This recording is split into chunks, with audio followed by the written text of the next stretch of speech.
Shalom, selamat pagi Bapak Ibu Saudara yang terkasih dalam nama Tuhan Yesus. Kita akan memulai ibadah Mezbah Keluarga Minggu 7 Juni 2020. Mari kita akan siapkan hati kita. Kita akan memuji dan memuliakan nama Tuhan. Mari kita bersaat teduh sejenak. Mari kita pusatkan hati dan pikiran kita, supaya hati kita tertuju hanya pada Tuhan Yesus.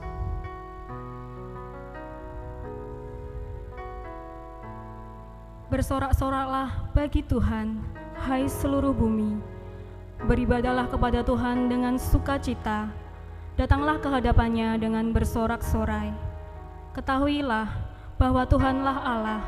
Dialah yang menjadikan kita, dan punya Dialah kita, umatnya dan kawanan domba gembalaannya.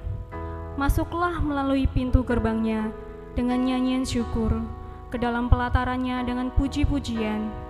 Bersyukurlah kepada Tuhan dan pujilah namanya, sebab Tuhan itu baik, kasih setianya untuk selama-lamanya, dan kesetiaannya tetap turun-temurun. Amin. Mari kita akan naikkan satu pujian, Ku Berikan Hatiku.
Kepadamu Tuhan. Inilah rinduku kepadamu,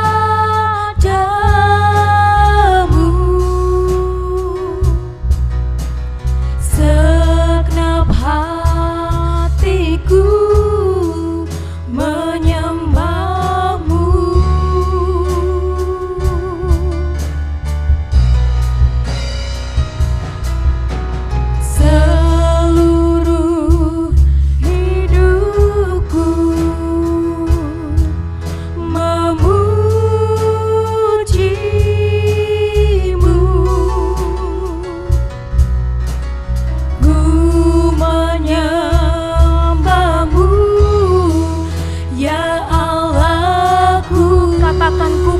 Hatiku Tuhan,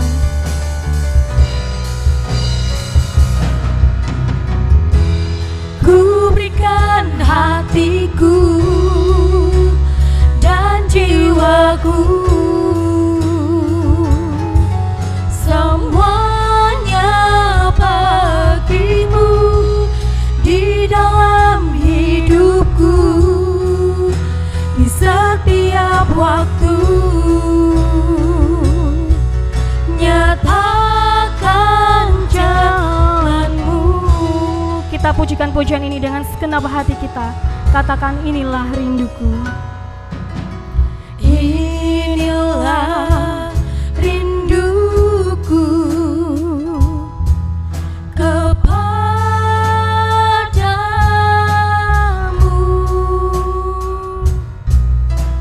segenap hatiku menyembahmu, seluruh hidupku Tuhan.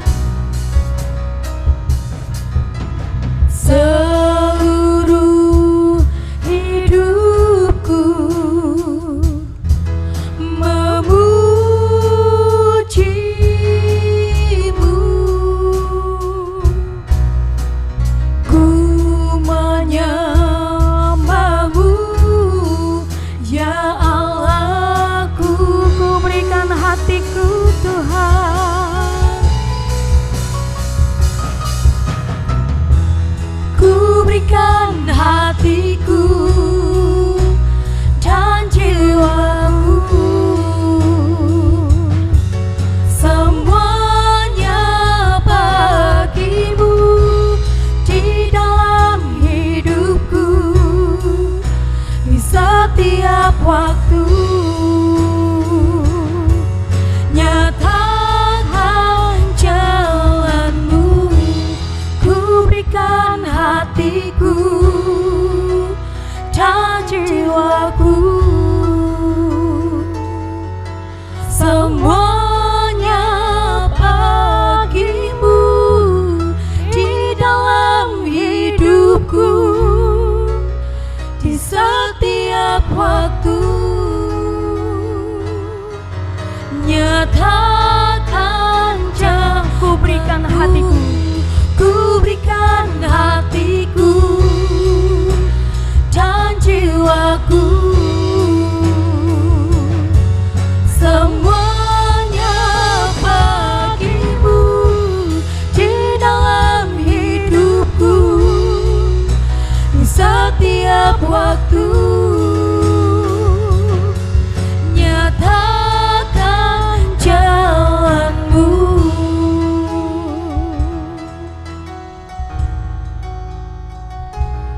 Mari kita bersatu dalam doa. Bapa kami yang ada di surga, terima kasih Tuhan atas segala penyertaan-Mu Tuhan, perlindungan-Mu di dalam kehidupan kami Tuhan. Terima kasih Tuhan karena Engkau telah melindungi keluarga kami, menghindarkan kami dari wabah ini Tuhan. Kiranya Tuhan Kau selalu menyertai kehidupan kami Tuhan. Kiranya Tuhan Engkau akan memberkati kami Tuhan pada ibadah pada pagi hari ini Tuhan. Kami serahkan dalam tangan kuasa-Mu Tuhan ibadah ini Tuhan, dari pagi, dari awal, pertengahan, hingga pada akhirnya Tuhan, ke dalam tangan kuasa-Mu Tuhan. Kiranya Tuhan Roh Kudus-Mu sendiri Tuhan yang akan hadir di dalam mezbah keluarga ini Tuhan. Siapkan hati kami Tuhan untuk selalu memuji memuliakan nama Tuhan. Terima kasih Yesus, kami serahkan dalam tangan kuasa-Mu Tuhan doa ini Tuhan. Terima kasih Yesus, haleluya, amin.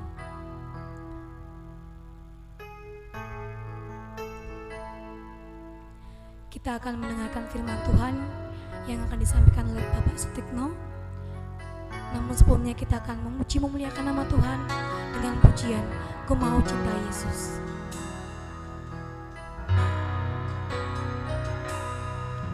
bagaikan bejana siap dibentuk, demikian hidupku di tanganmu.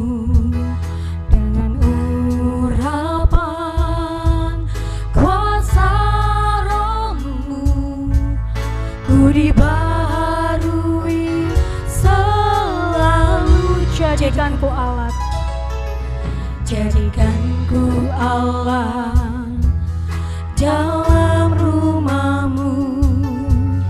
Inilah hidupku di tangan-Mu. Bentuklah turut kehendak-Mu, pakailah sesuai rencana-Mu. Ku mau seperti-Mu Yesus, ku mau seperti-Mu Yesus, disempurnakan selalu dalam setiap jalanku, memuliakan nama-Mu. Kita katakan sekali lagi, bagaikan bejana siap dibentuk. Bagaikan bejana siap dibentuk, demikian hidupku di tangan.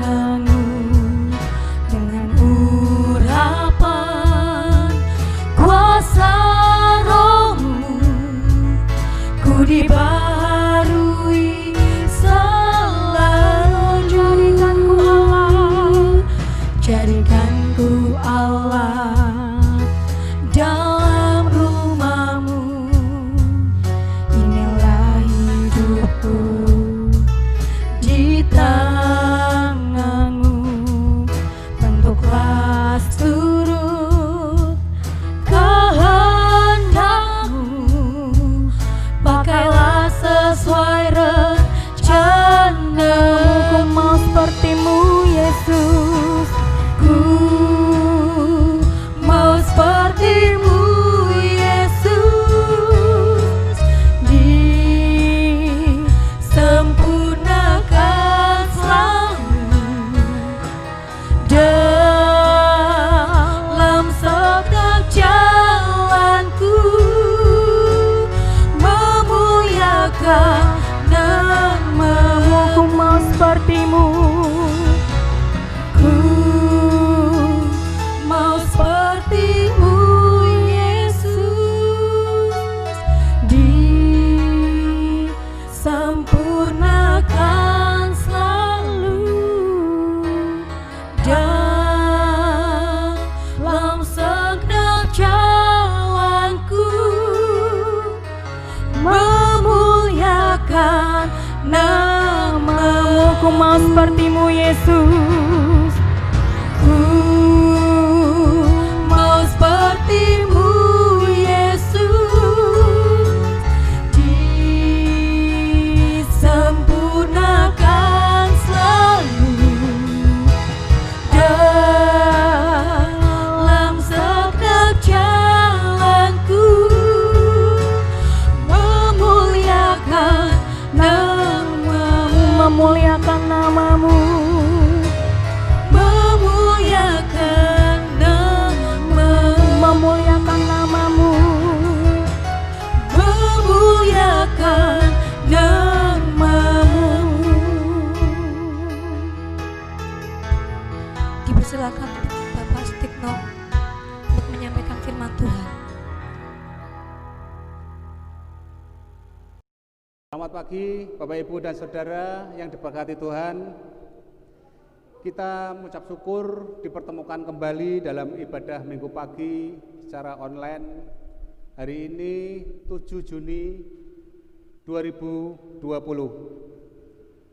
Bapak Ibu dan Saudara yang diberkati Tuhan, sebelum kita belajar mendengarkan firman Tuhan pada pagi hari ini, mari kita akan berdoa terlebih dahulu.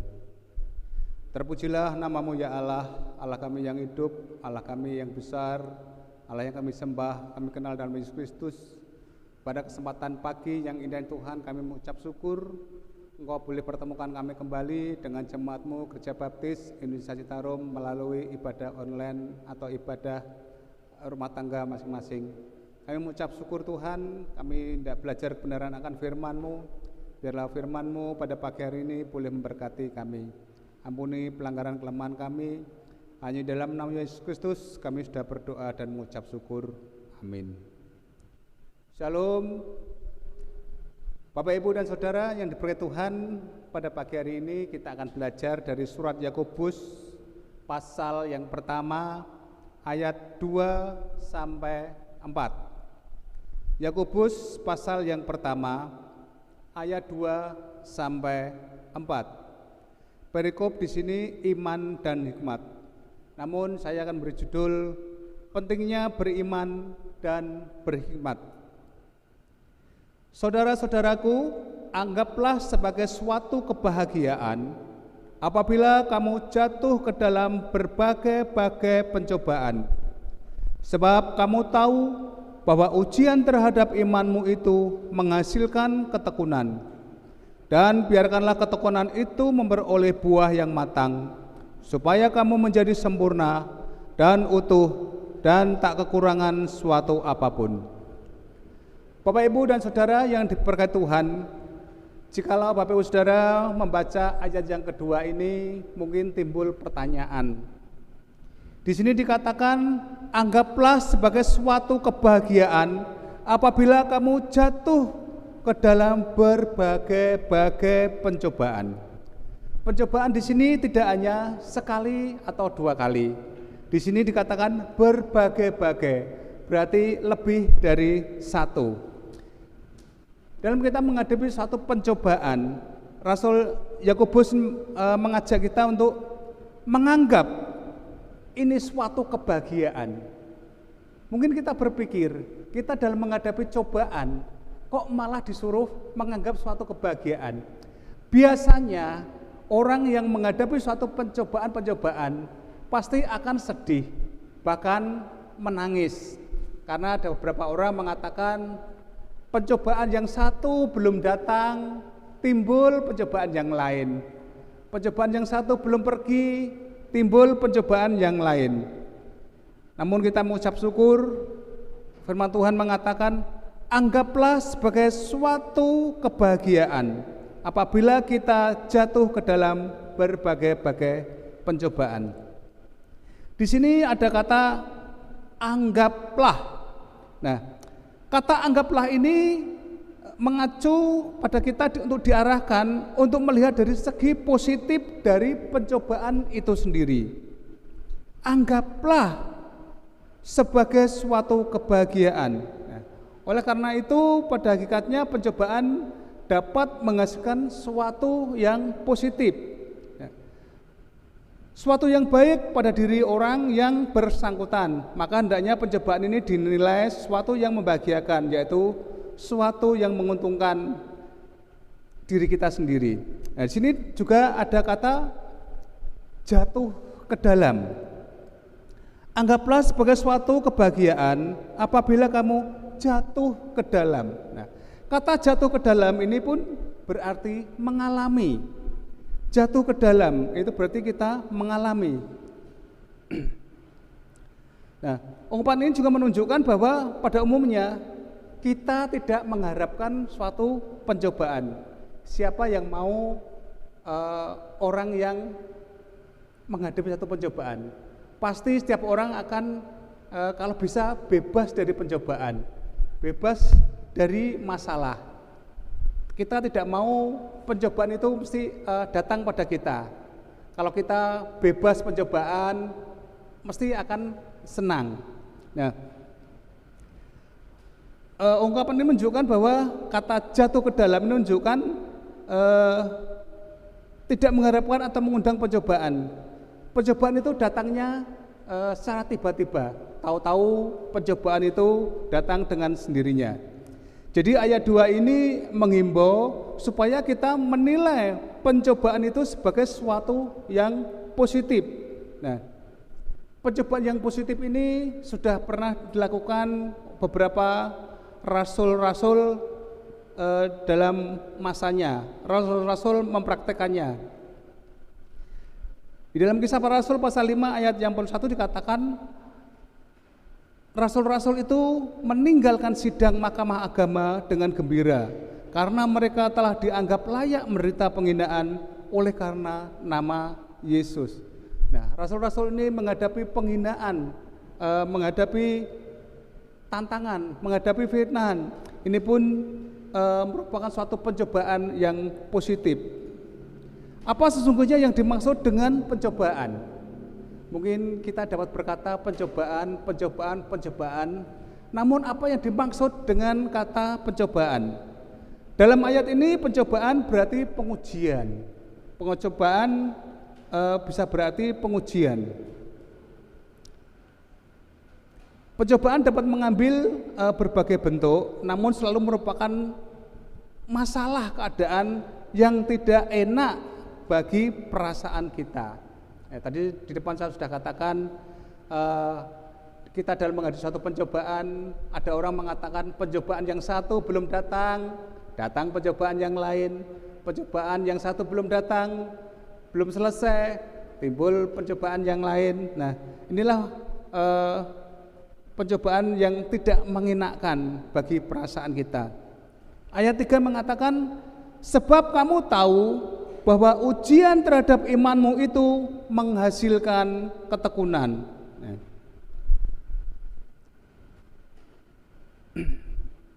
Timbul pertanyaan dalam ayat 3 ini, apa yang diuji? Sebab kamu tahu bahwa ujian terhadap imanmu itu menghasilkan ketekunan. Apa yang diuji? Nah, di sini yang diuji tentunya iman kita. Iman kita yang diuji. Pertanyaan selanjutnya timbul, mengapa iman perlu diuji? Mengapa iman perlu diuji? Nah, kalau iman tidak diuji, maka kita tidak akan mengetahui apakah iman kita itu murni atau tidak. Seperti ditulis dalam 1 Petrus ayat yang pertama, ayat yang ke-7. 1 Petrus pasal yang pertama ayat 7. Maksud semuanya itu ialah untuk membuktikan kemurnian imanmu yang jauh lebih tinggi nilainya daripada emas yang fana, yang diuji kemurniannya dengan api, sehingga kamu memperoleh puji-pujian dan kemuliaan dan kehormatan pada hari Yesus Kristus menyatakan dirinya. Nah, inilah pentingnya iman diuji, untuk mengetahui apakah iman kita murni atau tidak. Selain itu, iman yang kita dapat bertambah teguh juga untuk mengalami pengujian. Jadi dalam pengujian iman ini, kalau kita kuat, kita lolos dalam ujian, kita akan menjadi kuat dan teguh iman kita. Sejak zaman perjanjian lama pun Allah juga menguji para tokoh-tokoh dalam perjanjian lama, seperti Abraham, Ayub, Daniel, Daud, dan tokoh-tokoh lainnya. Tuhan menggambarkan ujian iman ibarat memurnikan perak dan emas dalam api. Ini juga dicatat dalam kitab Zakaria pasal 13 ayat yang ke-9. Dikatakan bahwa ujian terhadap iman kita akan menghasilkan ketekunan. Ya. Hal itu sejalan juga dengan apa yang dikatakan dalam Roma pasal 5 ayat yang ketiga. Kita tahu bahwa kesengsaraan itu menimbulkan ketekunan. Ya. Tekun berarti juga sabar, bertahan, juga tabah, juga ulet. Orang yang tekun dalam beriman, yaitu yang tidak mudah putus asa, adalah orang yang dewasa dan matang kerohaniannya. Memang sudah menjadi kehendak Tuhan bahwa kita ini menjadi orang Kristen yang dewasa secara rohani. Ini juga dicatat dalam Kolose pasal 1 ayat yang ke-28. Bapak Ibu Saudara yang diberkati Tuhan, seperti firman Tuhan yang disampaikan Bapak Gembala minggu kemarin tanggal 31 Mei, di mana Bapak Gembala juga mengatakan iman dapat mengubah karakter seseorang. Dan Bapak Gembala juga mengajak kita untuk terus membangun iman kita.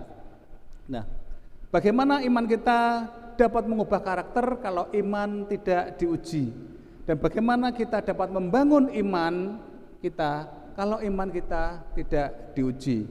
Nah, seperti ayat 3 dikatakan tadi, sebab kita tahu bahwa ujian terhadap imanmu itu menghasilkan ketekunan. Ayat yang keempat masih dalam kitab Yakobus, biarkanlah ketekunan itu memperoleh buah yang matang. Nah, di sini ada kata biarkan. Biarkan di sini menyingkapkan kenyataan bahwa diri kita sendiri yang menjadi penghalang ketekunan itu. Kita tidak membiarkan ketekunan itu terus berlangsung dalam hidup kita. Hal tersebut biasanya terjadi bila kita dikuasai oleh kejenuhan, keletihan, kekecewaan, dan tidak mau bertekun. Nah, inilah yang menjadi penghalang kita untuk bertekun. Ya, seperti firman Tuhan mengatakan, daging lemah, roh penurut. Kalau jasmani kita lemah, roh kita menurut. Jadi untuk memperoleh buah yang matang berarti mendatangkan hasil yang baik dalam kehidupan Kristen kita. Kita harus terus bertekun sampai ada hasil. Nah, seperti petani dengan tekun menanam padi atau menanam palawija, dengan tekun menyiram, merawat sampai ada hasil. Nah, demikian juga dengan iman kita.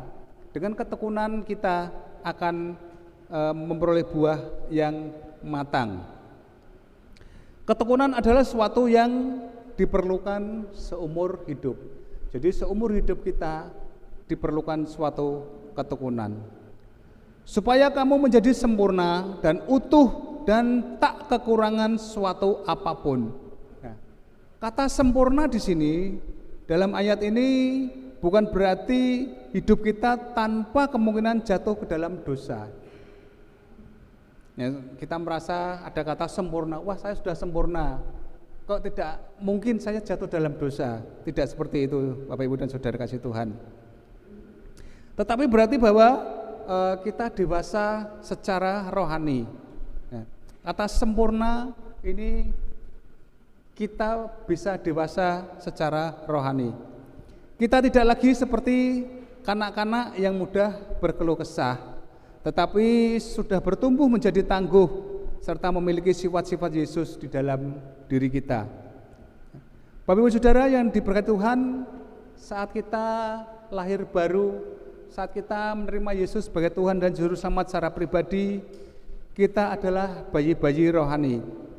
Seperti dalam 1 Petrus pasal 2 ayat 2 dikatakan kita diberi susu rohani.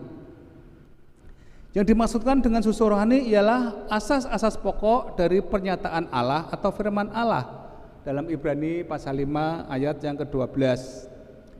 Dengan berlalunya waktu tentu kita harus mengalami pertumbuhan secara rohani, dari bayi menjadi anak-anak, lalu menjadi orang muda, lalu menjadi dewasa atau bapak-bapak atau ibu-ibu. Nah, supaya pertumbuhan rohani ini menjadi pada diri kita sendiri saja, kita harus ganti menu makanan. Jadi kita tidak harus minum susu atau bubur karena kita sudah menginjak dewasa, menginjak besar, tentu sudah mulai mengenal makan makanan keras. Dengan perkataan lain, kita harus beranjak dari ajaran-ajaran dasar kepada ajaran-ajaran firman Tuhan yang lebih dalam lagi maknanya. Kita hendaknya tidak menjadi puas hanya menjadi titik memahami ajaran-ajaran dasar. Kita perlu terus bertumbuh secara rohani. Di antaranya juga mengimbangi pengetahuan kita tentang firman Tuhan dengan perbuatan melakukan firman Tuhan dari hari lepas hari. Kita patut mengucap syukur setiap minggu kita dapat jadwal pembacaan Alkitab dari gereja, dari tim pembalaan, dengan membaca Alkitab seperti yang sering disampaikan oleh Bapak Gembala.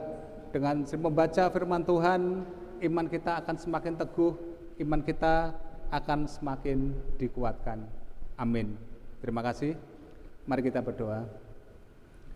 Bapa kami di surga, kami mengucap syukur atas firman-Mu pada pagi yang indah ini. Kami boleh belajar benaran firman dari surat Yakobus, di mana dengan ketekunan boleh memperoleh buah yang matang. Dan apabila kami dalam menghadapi pencobaan dari hari lepas hari, firman-Mu mengatakan untuk dianggap sebagai suatu kebahagiaan. Secara manusia kami sulit menerapkan kebahagiaan ini, namun cara rohani dalam nama Tuhan Yesus kami boleh menganggap suatu kebahagiaan apabila kami jatuh di dalam berbagai-bagai pencobaan. Terima kasih Bapa, biarlah firman-Mu sudah berhenti pada pagi hari ini, namun kuasa Roh Kudus-Mu sendiri yang akan terus berbicara dari pribadi lepas pribadi. Ampuni pelanggaran kelemahan kami. Hanya di dalam nama Tuhan Yesus Kristus kami sudah berdoa dan mengucap syukur. Amin.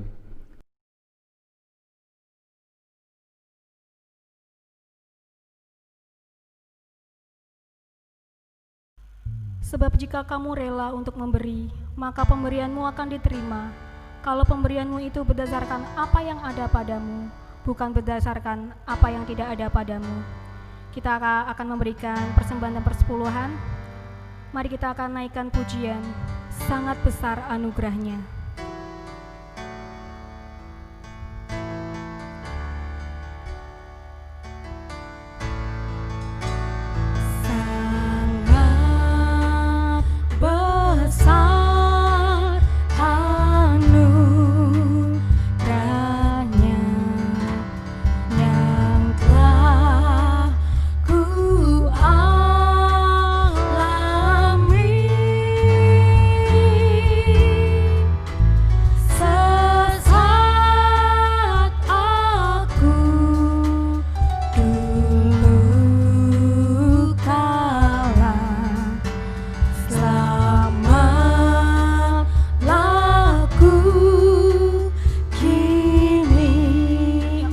Anugerah hilanglah.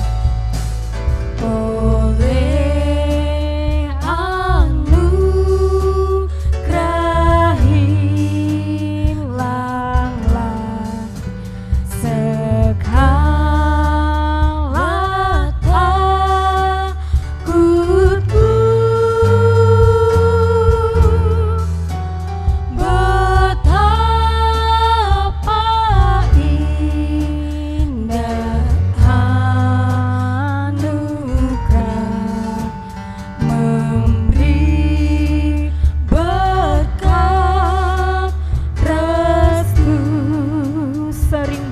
muda dan cerdas. Sering bahaya dan cerah mengancam hidupku. Oleh anugerahmu selamat ke surgaku tuju.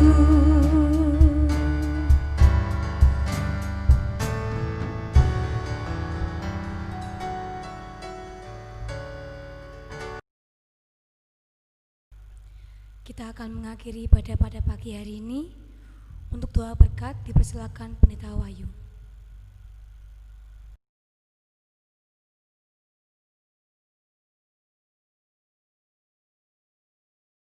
Saudara yang terkasih dalam Tuhan, saya percaya bahwa firman Tuhan adalah firman yang hidup, firman yang selalu menguatkan, meneguhkan kita. Dan mari kita akan berdoa bersama-sama, meminta pertolongan Tuhan, meminta lawatan Tuhan, meminta campur tangan Tuhan di dalam setiap apa yang kita lakukan. Mari kita berdoa bersama-sama. Saya akan memimpin di dalam doa. Mari kita berdoa. Ya Allah, Engkau Bapa yang baik, Engkau Bapa yang mengasihi kami. Kami mengucap syukur karena setiap hari Engkau selalu campur tangan di dalam kehidupan kami. Engkau melawat bangsa kami, Engkau memberkati bangsa kami, Engkau memberikan pemulihan bagi bangsa kami. Engkau juga melawat kota kami, Engkau memberikan berkat bagi kota kami di mana kami berada ya Allah. Kami mengucap syukur karena pertolongan-Mu, karena pimpinan-Mu, sehingga para pemimpin bangsa ini untuk hidup benar di hadapan-Mu dan terlebih memikirkan kepentingan semua rakyat. Itu adalah pertolongan yang datang dari Engkau ya Allah. Kami saat ini rindu Bapa, campur tangan-Mu atas kehidupan kami.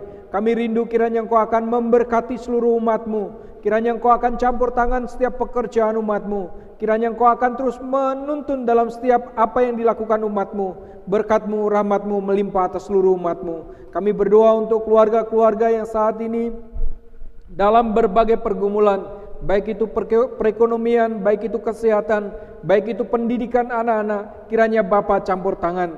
Kami juga berdoa untuk setiap taruna-tarunamu. Kami yakin dan percaya bahwa Engkau Allah yang hidup, Allah yang memberkati secara luar biasa.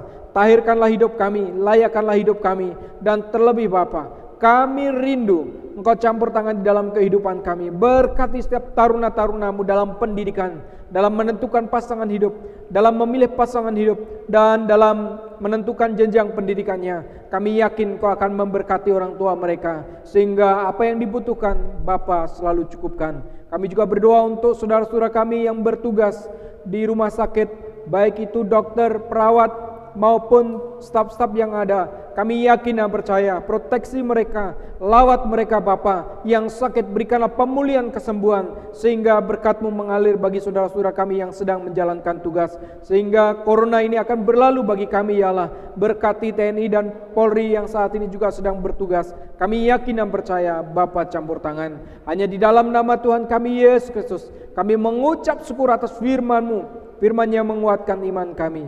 Dalam nama Yesus kami berdoa. Haleluya. Amin. Tuhan Yesus memberkati kita sekalian. Amin. Terima kasih Tuhan untuk kasih setia-Mu yang kualami dalam hidupku. Terima kasih Yesus untuk segala kebaikan-Mu di sepanjang hidupku. Mari kita akan pujikan pujian. Terima kasih Tuhan.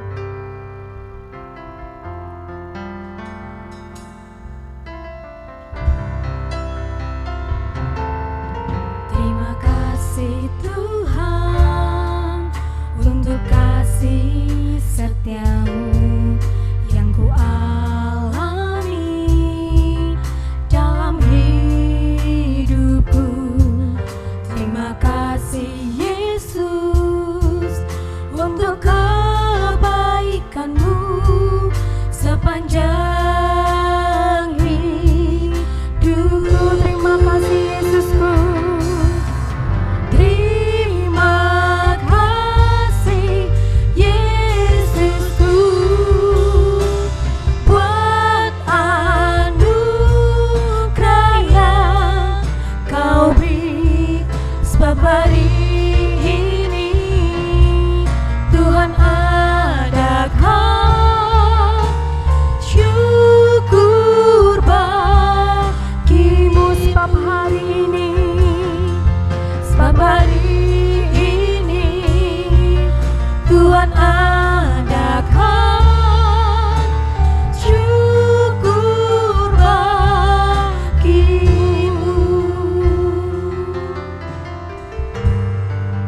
Terima kasih, Tuhan Yesus memberkati.